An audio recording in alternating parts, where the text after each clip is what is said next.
Going to in-person classes for the fall semester is taking on a whole new meaning around the world. Sure, there is still excitement and optimism, or some anxiety and stress, but there are also masks, reminders about social distancing, and other concerns. It's a continuation of the coronavirus chapter that we all encountered in 2020. Here's how student Verily Adams describes last year. The 10th level of hell. The 10th level of hell, if it existed. Adams began studying at Pima Community College in 2019 BCP, before the COVID pandemic. She took classes online in 2020, while she also happened to be pregnant with twins. So I had a couple of things I was really worried about, trying to stay safe for me, my loved ones, and my babies. And also making sure I could try to finish off 7 classes, which it was quite difficult because a lot of things were just like, hey, let's try this, let's try that. Being able to ask all these questions, interacting with people, I really did miss it. I missed that interaction with people. And then this happened in class, like you were speaking. She's happy that interaction is back, and so is her enthusiasm about education. And she has lots of company. Her colleagues in this public speaking class have chosen to be here. They enjoy the in-person participation and cooperation. I'm really grateful to be back. So I'm fully vaccinated, also pretty healthy, so I don't feel too uncomfortable about it. I'd rather be in person in class. I have a really hard time with online learning. I need to get out of my house and go somewhere to be motivated. There's one that I'm using as the class book. For instructor Terry Filipowicz, the past year and a half has also posed challenges. She kept mostly to herself since March of 2020, teaching virtually from her home while the campus was closed. So returning to the classroom is like getting back behind the wheel. I have mixed reactions. Everything feels so familiar, yet so unfamiliar. There's the same back to school buzz in the air. There's the same back to school excitement in the air, but there's also all this uncertainty. What will the classes feel like? What lessons have we learned in the past year and a half? How comfortable do people feel wearing masks? How comfortable do people feel being within 6 feet of each other? At the University of Arizona, the students we spoke to have also been pondering questions. There are lessons to be learned, not just in school, but in life. Olivia Mandros is majoring in education.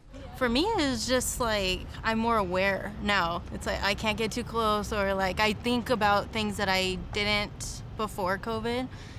It has opened my mind more to the situations and what I need to do to protect myself and others.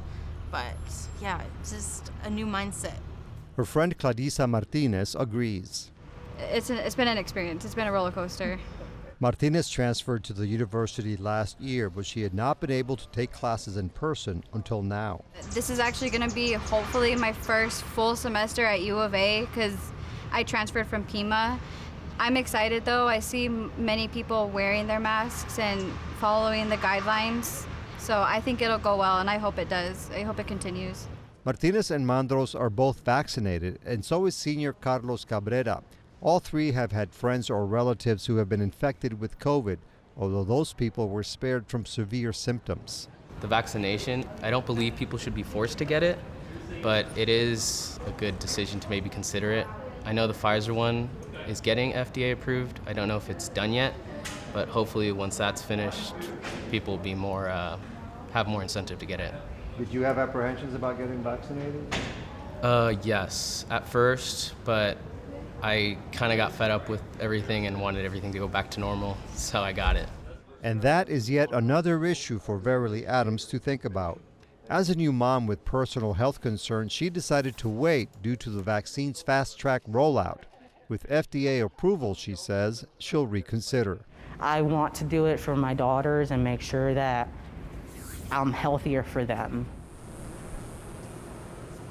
Back to school is no longer just about lectures, assignments, reports, or finals. New pandemic-related approaches are also part of the experience. Once again, instructor Terry Filipowicz. I always ask in my classes, do you want to be closer to each other. If we're working in small groups, if we're working in dyads, groups of two, how close do you want to sit together? Now I ask, if you want to touch this, you can. There's also electronic copies of this, there's digital versions. So it's all about being mindful of what other people's boundaries are and then honoring those. This week, Pima Community College announced it would forgive $2.7 million in student loan debt for some 4,500 students. The college received the funding from the federal government through the Higher Education Emergency Relief Fund. The average debt is about $500, and college officials say getting a fresh start will help students move forward with their lives. Norma Navarro Castellanos is the Executive Director of Financial Aid and Scholarships at PCC. This is approximately 4,500 students that have outstanding tuition balances.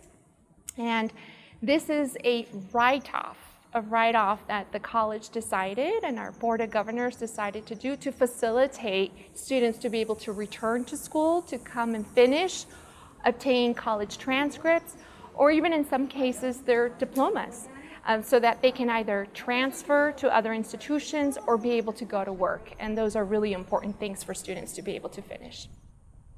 PCC says students enrolled on or after March 13th of 2020 are eligible for the loan forgiveness.